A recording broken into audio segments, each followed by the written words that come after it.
Hello the people around the globe, o di anapod ko. So karong mga adlaw day, kay holiday man ang ato ang mga palibot diri ang mga halos ta ng mga palupyan diri sa Japan day, kay nanguli man na sa ilaha day.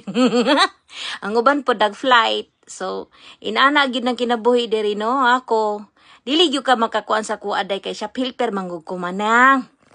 Ako kaning ako mga palupyan na doon na gini permanente trabaho day wag gyud day katapusan ning ako ang mga ambot balamang.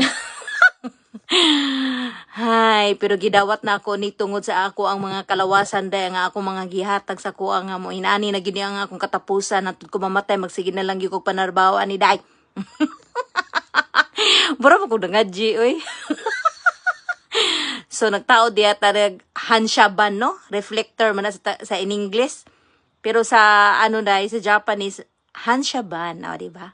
Inana gyud na siya day nya magporma na siya letter H. Ambot ba lamang, oy, kaya wala naman ko i-upload aning ako ang reels. Day, bahala na good mo mulantaw. Naginayin ana, maagi kag kanang luhod-luhod, maagi kag saybi, o diba, kasagaran gid ang akong trabaho, day, puro magud ni track. Kung dili mag-track, magkaon, morag gid naghihapon, God. Tiyagain na lang, God, pasagdi na lang gud akong baba, na pati na akong banaa.